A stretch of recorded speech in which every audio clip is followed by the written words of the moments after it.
playing a prank. Better not be a joke. I'm sorry to that. He said, no, he said, just get me out of here as soon as you can.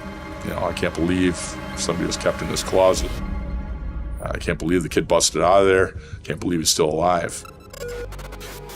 13-year-old Thad Phillips, kidnapped, tortured, and left for dead, was the last victim of the infamous Baraboo Bonebreaker. The bone is being bent this way, and that's what we see here, but to a much greater degree. Killing a young boy every summer in the worst way possible, the killer terrorized the small community for years. We all started to feel that. I don't know how else to explain it. It was just a sense of evil. For almost 50 hours, Thad Phillips survived on his own against the Bonebreaker. In one moment, his whole world changes, and then we unleash the monster. But when Thad learned that he wasn't his first victim, he knew he had to find a way out, a way back to his family, and in doing so, make sure that he would be his last.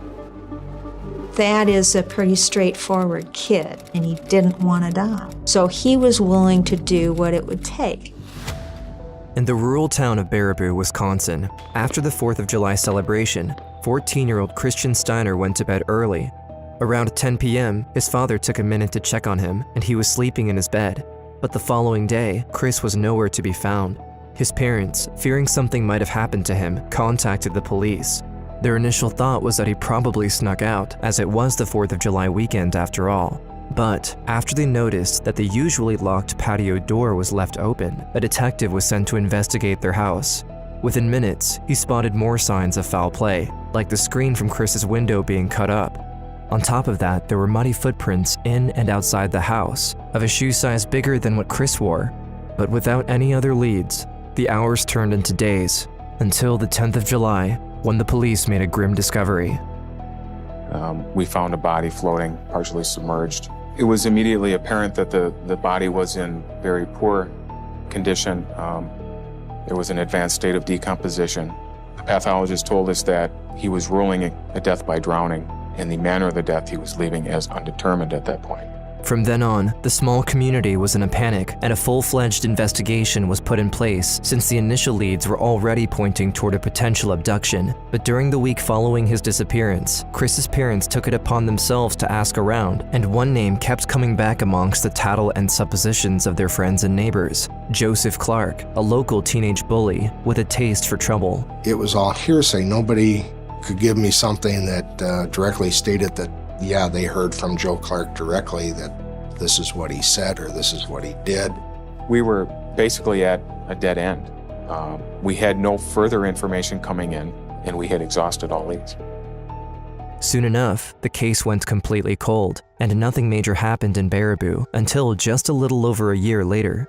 Connie and Donald Phillips had just moved into the town with their children. Amongst them, their 13-year-old boy, Thaddeus, had just started school the week before. On July 28th, the family decided to watch a movie after dinner, and Thad fell asleep in front of the TV.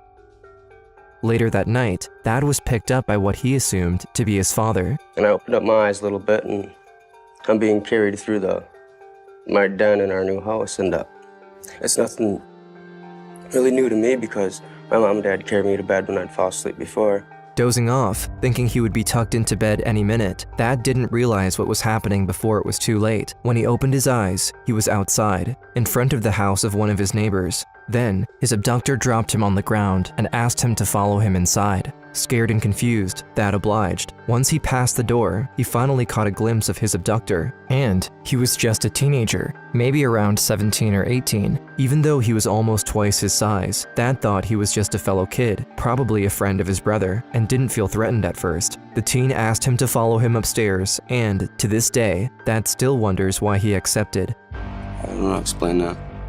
I can't explain that. I don't know what I was thinking. I don't know why. You know, I was looking around, he was being the nicest guy in the world, talking about models and baseball cards and football cards, and that's what I was into at the time. We were sitting on his bed. He was sitting next to me, and just all of a sudden he stood up. At this point, his kidnapper completely shifted his mood and suddenly became enraged and frantic. He grabbed him in his arms and threw him back on the bed. He then sat down beside him and reached for his leg. Thad started kicking and fighting back as much as he could. But eventually, he grabbed a hold of his right foot and twisted it so hard that the bone snapped. In shock, Thad stopped fighting back, and his abductor took a step back. He put his hands around his face and started mumbling to himself. Realizing that the kidnapper was distracted, he tried to make a run for it. Kind of looked away, and as soon as he looked away, I got up and ran as fast as I could down the stairs. Can't run very fast with a broken ankle. But I got down the stairs and through his living room into the kitchen before he finally caught up to me and got behind me and put me in a hole, dragged me back into his living room. And this is when he learned the extent of his abductor's brutality as he went on to break his right leg femur and hip bone.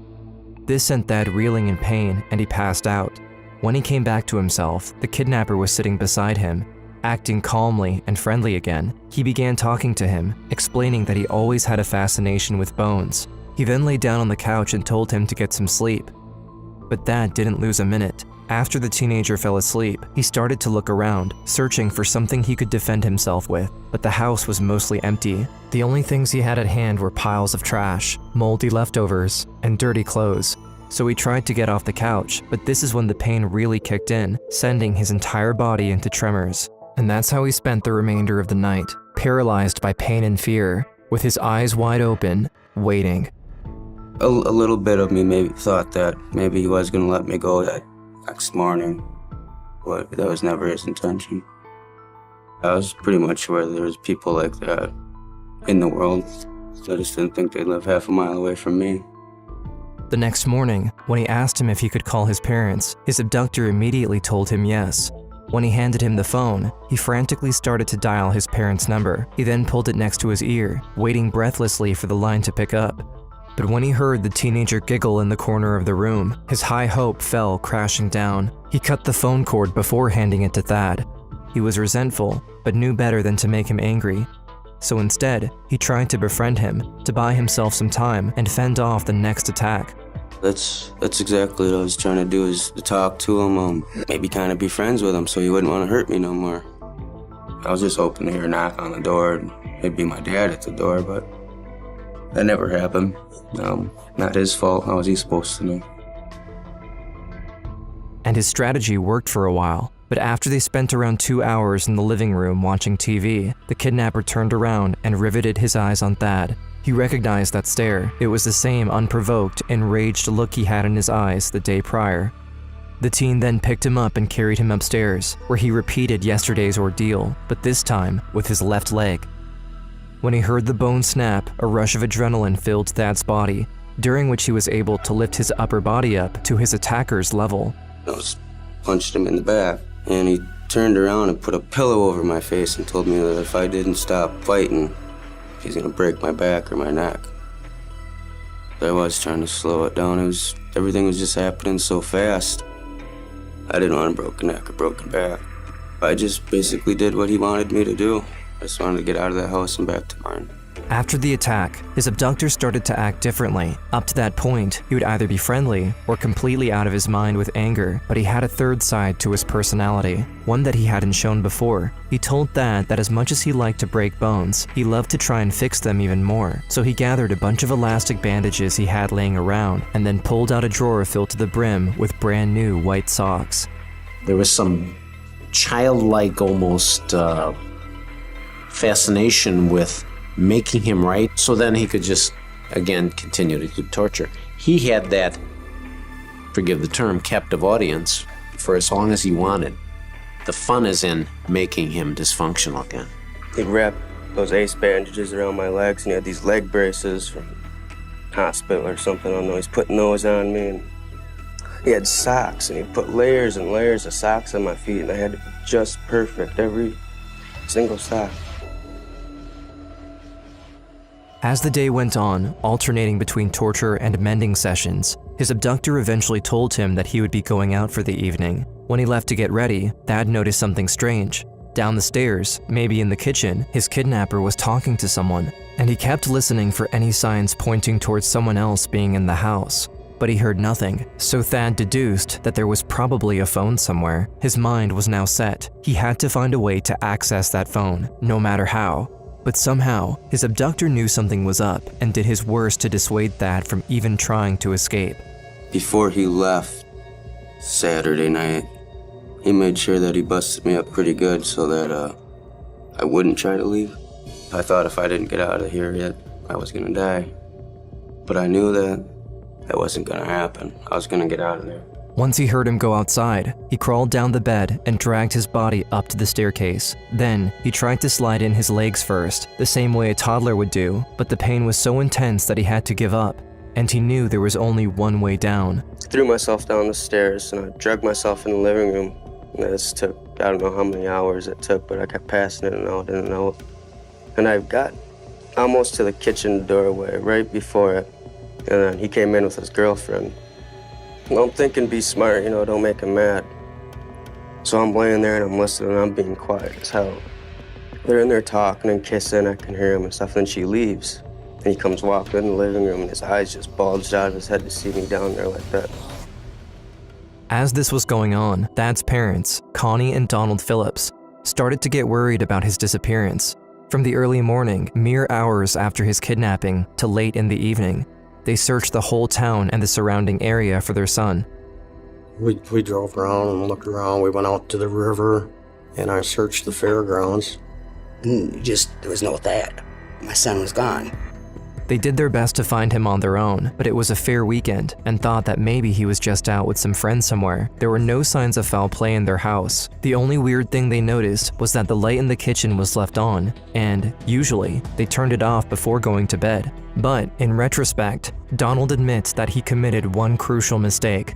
I just never thought to check house to house, because we didn't know any of the neighbors right close, so if I would have probably found him before he was hurt as bad as he was.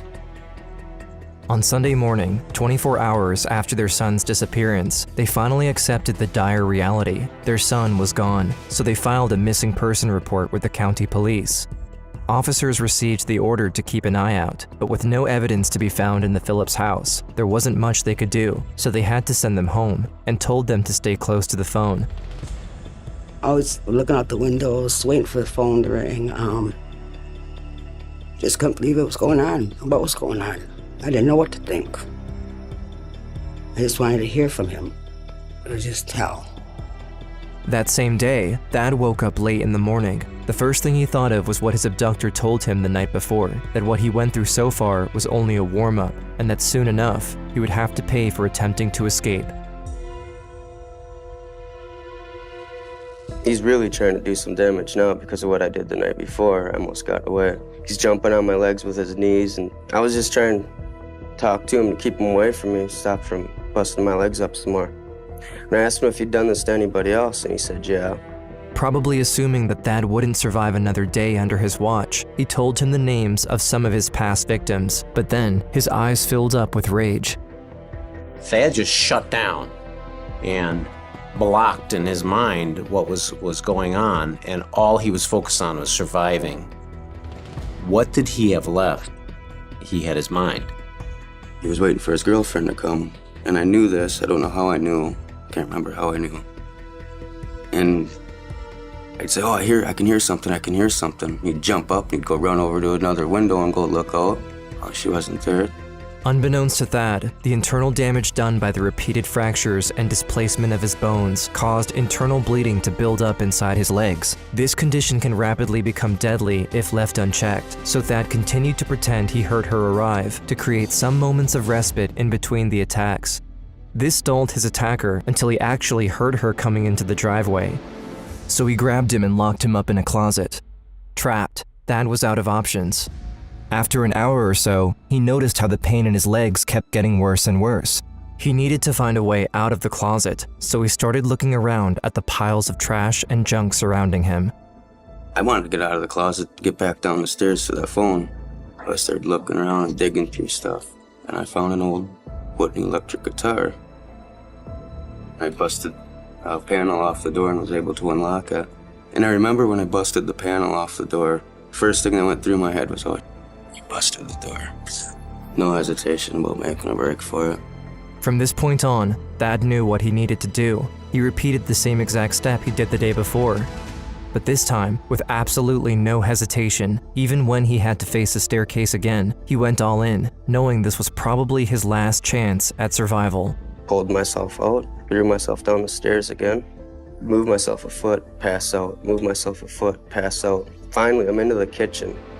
Luckily for me, he had a big, long, windy cord on the phone that hung way low. I jiggled the cord real hard and had the receiver come down. Luckily for me, the thing was the buttons were on the phone down here instead of up there. So I was able to call 911.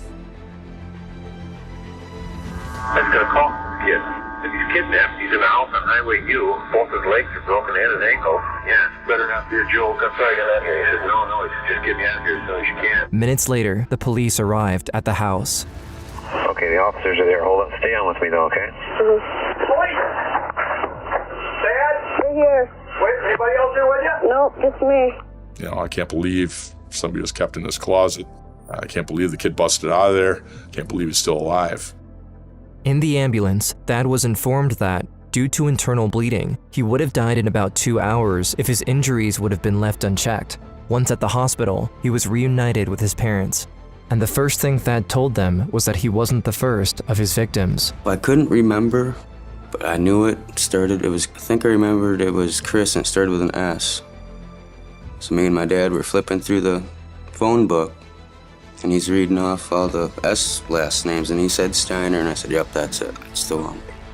Later that night, police arrested a suspect in a bar, 18-year-old Joseph Clark, the same person they suspected to be involved in the murder of Chris Steiner about a year earlier. Following this event, his case was reopened and his body was exhumed so the police could produce x-rays of his legs.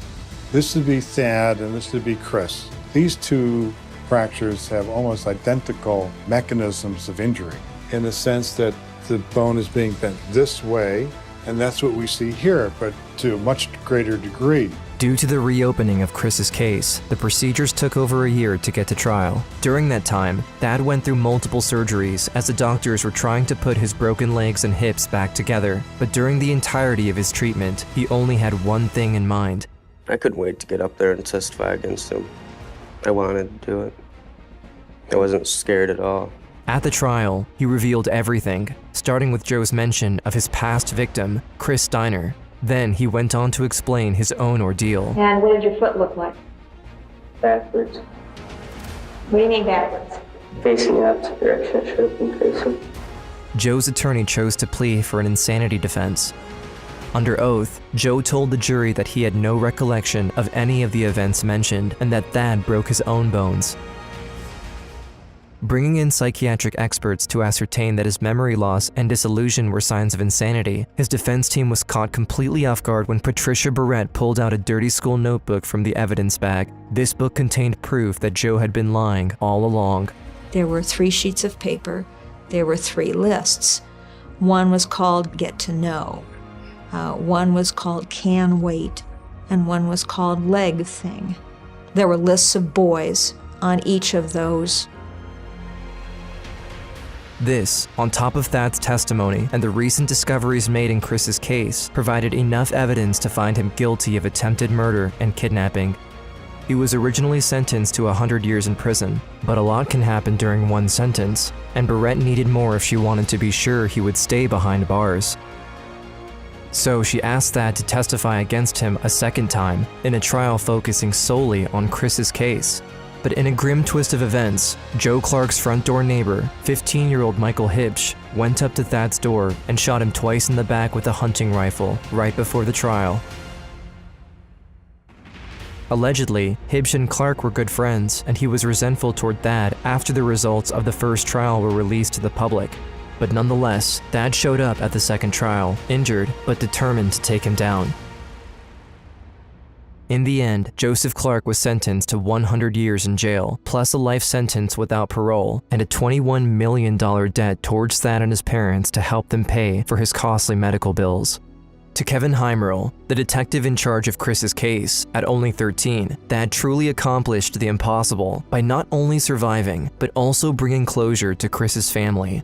Unbelievably strong for that age, and to think that what he lived through over the course of one weekend is something that many people, probably even adults, would have rolled over and given up and allowed themselves to die sometime during that weekend. And to have to tell that story in front of so many people, not only once, but a second time, is remarkable. He's a true hero.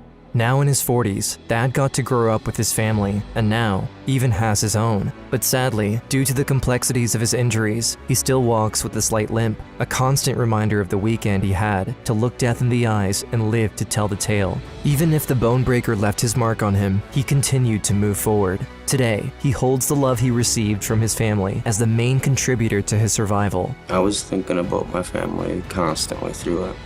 He carries this love with him and continues spreading it as a father to his own children. I survived because I wanted to be with my family. I didn't want to leave my family, and I know they wouldn't want to lose me.